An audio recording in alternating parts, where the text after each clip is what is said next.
Welcome back. It's Lach and Raph. As you guys know, we are on a mission to dramatically improve the health and fitness of Australia's business executives and leaders. That's the purpose of this show.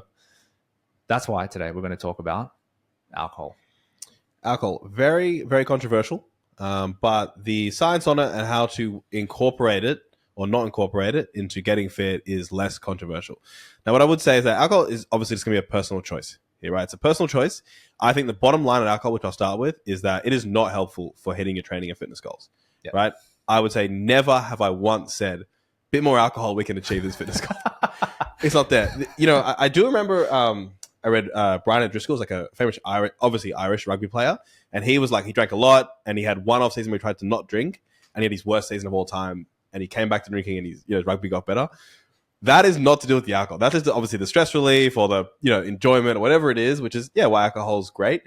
It's not from the alcohol, so alcohol is not helpful. So this is all around minimization of the downsides of alcohol, because obviously we get awesome results with hundreds of clients in the locker room, and I would say 90% probably. Still have alcohol as part of that. So you can get awesome results still including alcohol. I think most professional athletes still include alcohol. Mm-hmm. So it's not like you have to go to zero to just even get in shape, right? But what I would say is, I think almost no benefits. And most of the time when you see like the red wine, this is so good for that. A lot of those times it's because alcohol is a really good stress reliever, and stress is bad for your health. So if it can reduce your stress, it probably can be good for you. I think other ways to reduce stress would be even better. Yeah. But get that out of the way, let's talk about the minimization of the damage. So first I want to talk about, which I think just because so many clients come to us with blaming alcohol or just realizing alcohol is part of the reason they're out of shape, is because of the calories. So calories is what causes them to gain weight, not the alcohol, but there's tons of calories in alcohol. So a beer, very popular in Australia, 150 calories per beer. Right? That's quite a lot. That's easy money for some people as well. Now, if you just think about a big night, that means you can have 1,000 calories just with beer. Yeah. Right? Wine, 125 calories, not too much better. Spirits, a little bit better, 100 calories per 44 mils. Right? Obviously, you're not going to have 300 mils of spirits. It's a big night. So I think the point is there with the calories is that, and this is not even going into unhealthy food that you consume with calories. Right? This is not even including the Coke in a vodka Coke. Yeah, I was gonna say vodka Diet Coke, in a whatever, right? You can see I don't drink that much vodka Coke. Inexperienced, yeah. Point is that I would say on the calorie point is that like it's near impossible to drink quite a lot every single week and stay within your calorie goal. That's the point. Is that if you're just a normal person and you drink quite heavily, so you have like some nights you gotta have 5-7 beers and you're drinking 5-6 times a week, it is like virtually impossible. You would have to eat so little food during the day, you would almost be malnourished just to be able to have that amount of alcohol and not gain weight. Yeah. So that's why I feel like heavy drinking, quite frequently has no place in a healthy fitness routine, because you're just so likely to gain fat, which has a whole host of other issues.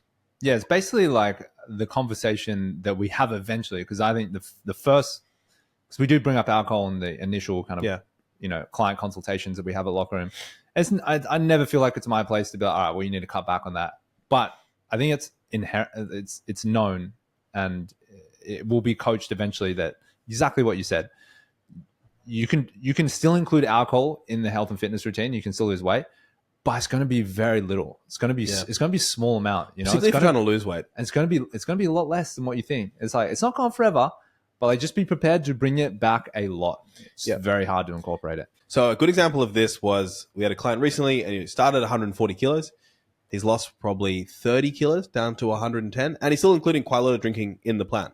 We're not going to change that because it's working for him. Yep. We know as trainers that if he then wants to go to 80 kilos, get really lean, 75 kilos, which would probably be like just shredded, like full 6-pack, maybe even something more, he's definitely going to have to cut out nearly all the drinking to get to that very end stage, right? And that is just the reality. So you have more calories to play with. As it gets more difficult, you just can't afford to have all those calories from alcohol. Yeah. Yeah, I mean, it's like I tell clients, we have these conversations at the start. It's not appropriate to go into the coaching then, but we talk about alcohol, and it's just one of those things where you say, look, you're drinking a lot of alcohol, and in order to get to your fitness goal here, it's going to be a lot less. A lot less. And for people, it's addictive, right? It's so habitual. It's so much a part of corporate life as well. Whittling that down is tough. It's a process, right? But it will need to come down for a lot of people. It will, right? But you can still enjoy some, right? I think that's the point, right? Yeah. Most can still enjoy some. Now, other issues besides the calories. Next one, which I find is the biggest impact, will be that alcohol is still not good for your sleep if you're having a lot of it right before bedtime. If you're going to bed drunk, it is virtually guaranteed to be terrible for your sleep. Now, that just has all the other consequences that we'll discuss that bad sleep has for your body. So that is the other way it can mess you up. That is a bit easier to, I guess, contend with. If you can just have alcohol earlier in the day, that is going to be better for you. Yeah. Right? If you can cut off alcohol further from sleep, you still get the calories, but it's going to influence your sleep less. That is going to be good for you. Next one is that, and it's been proven tons and tons of time, it reliably reduces testosterone, right? Particularly in men, it's not going to be good. It's going to show up on your blood work. Huge nights out are going to be terrible for your testosterone, which is going to make recovery worse, make your energy levels worse, all those types of things. So there is some like genuine negative health consequences, even if you can have the calories, right? Even if you can have the calories, you had it at breakfast, so you still slept really well. There's still going to be some negative consequences. And a lot of the poison is in the dose here. So like one drink, probably no noticeable, right? 30 drinks, hugely negative, right? When it comes to the hormones. That's for sure. Next one, and these are in order of importance, right? Calories, sleep, hormones, testosterone. Next one, hydration. So it's going to be very difficult to be very well hydrated if you're not drinking water and you're drinking a lot of alcohol, right? We have already done an episode on hydration. I'll listen to that. But, you know, there's reason, amongst other reasons, why they tell you not to drink a lot of water, drink a lot of alcohol, and then go straight in the sauna, right? Really bad combination. It's not going to be good for your hydration. And then last one, which, you know, I think is one of the biggest ones, even though I put it last here, but just it's a really good chance you're going to miss your training, right? You just drink a lot the night before, you're often going to miss training, right? You might stay a bit later than you thought. You don't feel like it in the morning because you're a bit more tired, you're a bit more dehydrated. So you end up missing training. And then you're missing all the benefits from training. So there's a bit of a cascading effect here from alcohol, which you can't completely blame on the alcohol, but it is what's happening.